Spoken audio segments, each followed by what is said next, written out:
రైతు సోదరులకు నమస్కారం. వెల్కమ్ టు ఆగ్రో టీవీ6 తెలుగు ఛానల్. మీలో ఎవరైనా మన ఛానల్ మొదటిసారిగా చూస్తున్నట్లయితే please like, share and subscribe. Friends, ఈరోజు మీరు చూస్తున్న ఈ వీడియోలో మనము పాలు ఎంత త్వరగా తీయాలి అనేది తెలుసుకుందామండి. ముఖ్యంగా పాలు సేపు వచ్చిన తర్వాత మనకు సాధ్యమైనంత తొందరగా పాలు తీయడానికి ప్రయత్నించాలండి.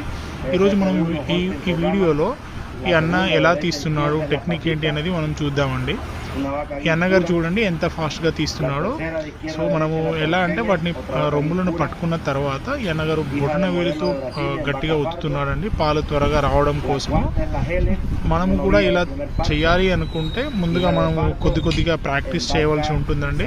తర్వాత మనం దాన్ని సాధ్యమైనంత వరకు తొందరగా తీయడానికి అవకాశం ఉంటుంది. మనకు గేదె కానీ ఆవు కానీ పాలు సేపిన తర్వాత ముఖ్యంగా 6 నుంచి 8 నిమిషాలలో తీయడానికి ప్రయత్నం చేయాలి. లేదు అంటే మళ్ళీ ఆ పాలు అన్నవి వెనక్కి వెళ్ళిపోతాయండి. దానివల్ల మనకి ఏంటంటే పాల యొక్క ఉత్పత్తి అనేది తగ్గిపోతుంది. అది ఇయ్యడానికి ఇచ్చాని కంటే మనం తక్కువ తీయడం వల్ల పాలన్నీ వెనక్కి వెళ్ళిపోతాయి, మరియు మనకేమంటే ఉత్పత్తి తగ్గిపోతుంది. దానివల్ల మనకి నష్టం. కాబట్టి ఇదేమి ఒక్క రోజులో నేర్చుకునేది కాదు. దయచేసి మీరు శ్రద్ధగా గమనించి ఎలా తీస్తే తొందరగా పాలు తీయగలమో తెలుసుకోండి. Please like, share and subscribe for more videos. Thank you. రైతు సోదరులకు నమస్కారం. వెల్కమ్ టు ఆగ్రో టీవీ6 తెలుగు ఛానల్. మీలో ఎవరైనా మన ఛానల్ మొదటిసారిగా చూస్తున్నట్లయితే please like, share and subscribe.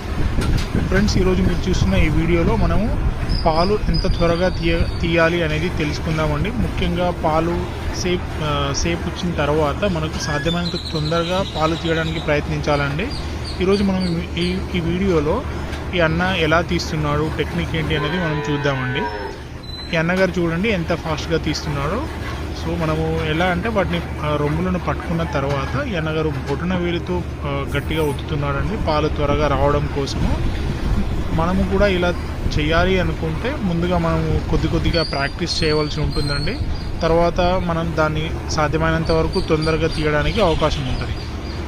మనకు గేదె కానీ ఆవు కానీ పాలు సేపిన తర్వాత ముఖ్యంగా 6 నుంచి 8 నిమిషాలలో తీయడానికి ప్రయత్నం చేయాలి.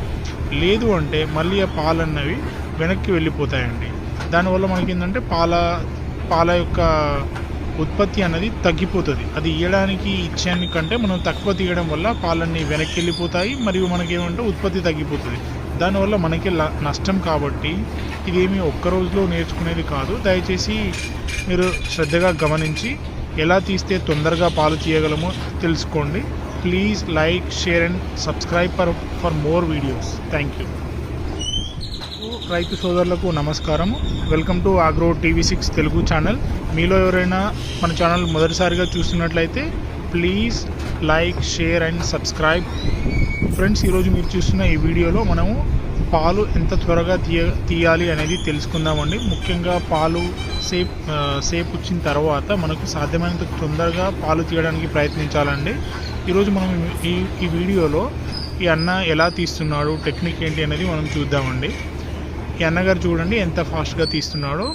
సో మనము ఎలా అంటే వాటిని రొమ్ములను పట్టుకున్న తర్వాత ఈ అన్నగారు బొటన వేలితో గట్టిగా ఒత్తుతున్నాడండి పాలు త్వరగా రావడం కోసము.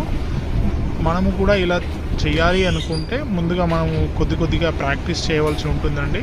తర్వాత మనం దాన్ని సాధ్యమైనంత వరకు తొందరగా తీయడానికి అవకాశం ఉంటుంది.